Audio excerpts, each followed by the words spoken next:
출애굽기 39장 22절부터 43절까지 말씀입니다.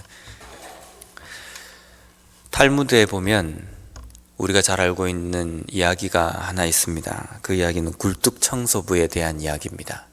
두 사람이 굴뚝을 청소하고 나왔는데 한 사람의 얼굴은 숯검정이 묻어 있지 않습니다. 그런데 다른 사람의 얼굴은 숯검정이 묻어 있습니다. 이 두 사람 중에 누가 가서 먼저 얼굴을 씻겠느냐라는 겁니다. 누가 씻습니까? 답은 얼굴에 숯검정이 묻지 않은 사람이라는 겁니다. 왜냐하면 같이 나왔는데 옆에 동료가 얼굴에 숯검정이 묻어 있으니까 야, 내 얼굴에도 묻어 있겠구나 라고 해서 얼굴에 숯검정이 묻지 않는 사람이 먼저 가서 자기 얼굴을 씻을 것이다 라는 겁니다. 이 이야기는 우리에게 아주 중요한 메시지를 전달해 줍니다. 왜냐하면 예수님께서 우리에게 삶을 살아가는 관점도 이렇게 살라고 명령하셨기 때문입니다. 누가복음 6장 41절 말씀에 보면 예수님께서 이렇게 말씀하셨습니다. 어찌하여 형제의 눈 속에 있는 티는 보고 내 눈 속에 있는 들보는 깨닫지 못하느냐. 다른 사람의 눈에 있는 아주 조그만 티끌, 그냥 보이지도 않는 느낌으로야 알 수 있는 그 티는 잘 보면서 네 눈 속에 있는 들보가 뭔지 아시죠? 집을 지을 때 기둥과 기둥 사이에 올려놓는 아주 굵직한 나무 통나무입니다. 눈에 들보가 들어갈 수는 없습니다. 그런데 그 정도로 큰 네 눈에 있는 들보는 어떻게 깨닫지 못하느냐라는 겁니다. 다른 사람의 얼굴에 숯검정이 묻어 있다고 한다면 그 사람을 씻어줄 게 아니라 먼저 네가 네 자신의 그 숯검정을 씻기 위해서 달려가야 된다는 겁니다. 회개해야 된다는 겁니다. 그 삶이 예수님께서 우리에게 말씀하신 그리스도인의 삶이다라는 겁니다. 초두에 이 말씀을 드리는 이유는 오늘 말씀을 묵상하면서 좀 생각난 부분이 있습니다. 그것은요, 오늘 읽은 말씀을 쭉 읽어보면 제사장의 옷에 대해서, 제사장의 옷은 어떻게 만들어야 되는지에 대해서 쭉 기록하고 있습니다. 그리고 그 뒤에 이어서는 성막 안에 들어가는 기구에 대해서 기록하고 있습니다.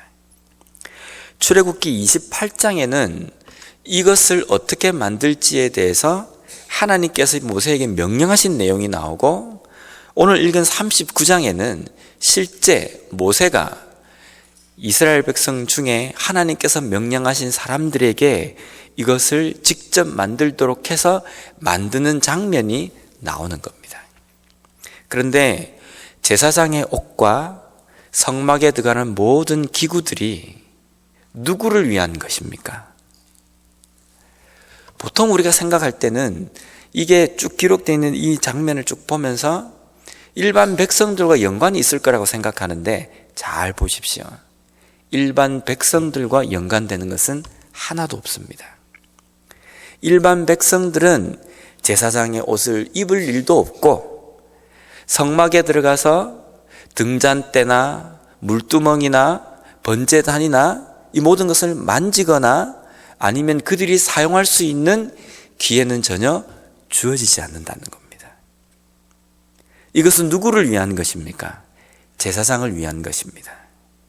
순전히 제사장이 사용하기 위해서 하나님께 제물을 바치고 하나님께 예배를, 소위 말하는 지금으로 말하는 예배를 드릴 때에 사용하는 모든 것입니다.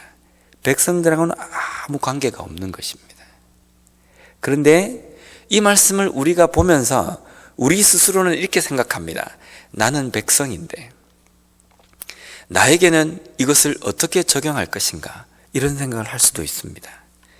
그런데 우리는 잘 알아야 될 부분은 구약시대에 이 제사장이란 개념과 구약시대에 이 성막이란 개념이 신약시대 때 예수님이 오심으로 말미암아 어떻게 전환되었는지, 바뀌었는지를 우리는 명심해야 합니다.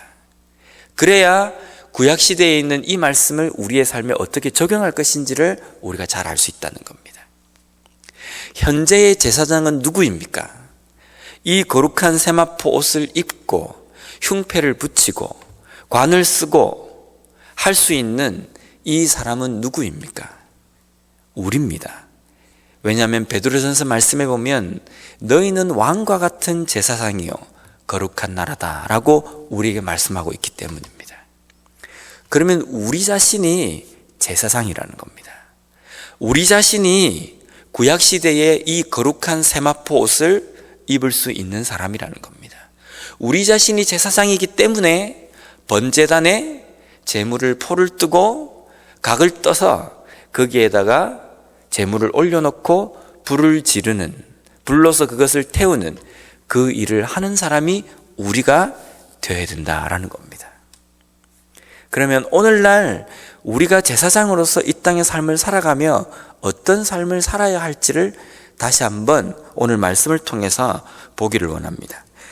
오늘 읽은 25절 말씀에 보면 순금으로 방울을 만들어 그 옷 가장자리로 돌아가며 성류 사이사이에 달되, 제사장의 옷에는 방울이 달려 있습니다. 금으로 만든 방울입니다. 이것은 멋을 위해서 단 것이 아닙니다. 한번 보면요, 출애굽기 28장 35절 말씀을 제가 한번 읽어드리겠습니다. 아론이 입고 여호와를 섬기러 성소에 들어갈 때와 성소에서 나올 때에 그 소리가 들릴 것이라. 그리하면 그가 죽지 아니하리라. 제사장이 하나님을 섬기기 위해서 지성소에 들어갑니다. 거기에 들어가면요, 제사장이 그 일을 담당하다가 하나님 앞에 뭔가 조금이라도 흠이 보이면 하나님께서 그 자리에서 죽여버렸습니다. 죽여버리면 아무나 거기에 들어가서 죽은 그 제사장의 시체를 들고 나올 수 없습니다. 그래서 사람들은 밖에서 듣고 있습니다. 듣고 있다 보면 제사장 옷 끝에 달려있는 이 금방울이 딸랑딸랑 움직일 때마다 소리가 납니다. 소리가 나면 아직 살아있구나 라는 겁니다. 근데 그 방울 소리가 들리지 않으면 제사장이 죽었구나. 그래서 허리춤이나 발끝에 줄을 묶었다가 그것을 밖에서 당기면 그 시체가 당겨 나오도록 만든 겁니다. 이 방울은 멋이 아니라 하나님 앞에 정결하지 못한 제사를 제사장이 드릴 때에 죽었는지 살았는지를 확인하는 그러한 용도로 단 것입니다. 오늘날 우리가 제사장이라고 한다면요, 하나님 앞에 지극히 거룩한 모습으로 나아가야 합니다. 예수님께서 거룩하신 즉, 아버지께서 거룩하신 즉 너희도 거룩하라 라고 말씀하신 그 내용입니다. 우리가 하나님을 섬기기 위하여서, 하나님께 예배드리기 위하여서 우리의 삶에서 또는 교회에서 드리는 예배의 자리에 나옵니다. 그럴 때 우리가 깨끗하지 못하고 거룩하지 못한 그 예배를 구약시대 같으면 그렇게 드렸다가는 당장에 죽을 수 있었던 문제라는 겁니다. 근데 지금은 죽지 않기 때문에 그렇게 정결이나 거룩함에 대해서 생각하지 않는다는 겁니다. 우리가 드리는 예배, 우리가 하나님 앞에 나아가는 이것이 예수 그리스도의 죽으심으로 말미암아 우리가 담대하게 나아갈 수 있는 신분을 얻고 자격을 얻었다 뿐이지, 우리가 드려야 되는 이 예배의 거룩의 정도는 구약과 신약이 동등하다는 겁니다. 예수님으로 인해서 우리가 담대하게 하나님 앞에 나아갈 수 있게 되었지만요, 담대하게 하나님의 이름을 부를 수 있고 쉽게 우리가 예배의 자리에 나올 수 있지만, 우리가 거룩해야 되는 그 거룩의 정도는 구약의 제사장이 일주일간 정결의식을 신경 쓰고 또 신경 썼던 그 부분과 수위 자체가 다르지 않다는 겁니다. 또한 30절 말씀에 보면 그들이 또 순금으로 거룩한 패를 만들고 도장을 새김같이 그 위에 여호와께 성결이라고 새기고, 제사장은 머리에 관을 씁니다. 그 관 앞에 패를 달았습니다. 그 패에는 뭐라고 적혀 있냐면 여호와께 성결이라는 글이 적혀 있습니다. 잘 보십시오. 이 여호와께 성결이라는 이 패는 제사장이 하나님 앞에 나아갈 때에 성결하고 깨끗하게 해야 한다라는 그 각오와 그 의미 때문에 여기에다가 붙여넣습니다. 그러면 이 글을 제사가 끝날 때까지 누가 많이 읽을 수 있습니까? 제사장이 이 관을 쓰고 있을 때 여호와께 성결이라는 글자를 누구에게 더 많이 보여지게 됩니까? 제사장은 관을 쓰는 그 순간에 한번 읽고 맙니다. 나머지는 누가 더 많이 보냐면요, 제사장 주위에 있는 사람들이 더 많이 봅니다. 예배를 드리러, 제사를 드리러 나아오는 백성들이 제사장의 머리에 붙여져 있는 여호와께 성결이라는 글자를 더 많이 보게 된다는 겁니다.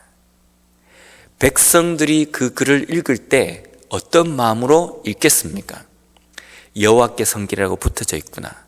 아, 내가 지금 드리는 이 제사가 하나님 앞에 지극히 거룩한 마음으로, 성결한 마음으로 드려야 하구나라는 것을 지속적으로 계속적으로 제사가 끝날 때까지 제사장의 그 직무를 이행하는 동안에 백성들은 보게 된다는 겁니다.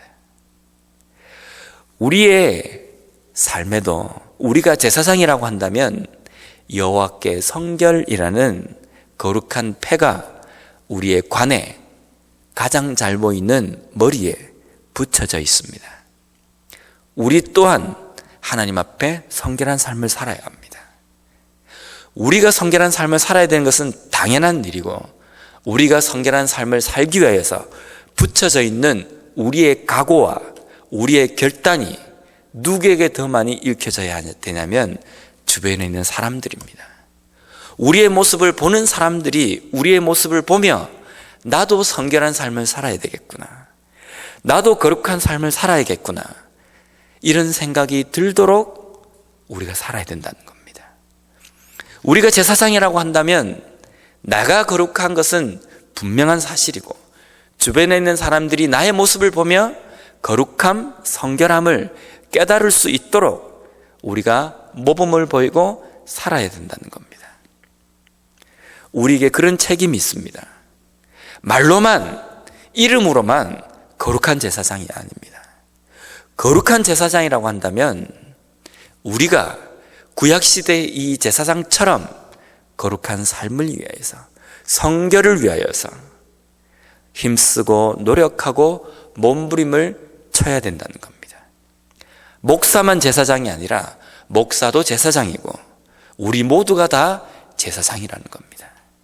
오늘날 제사장으로서 우리 각자의 삶이 어떻게 성결해야 하는지 어느 정도 의식을 하시면서 신경을 쓰시면서 살아가고 계십니까?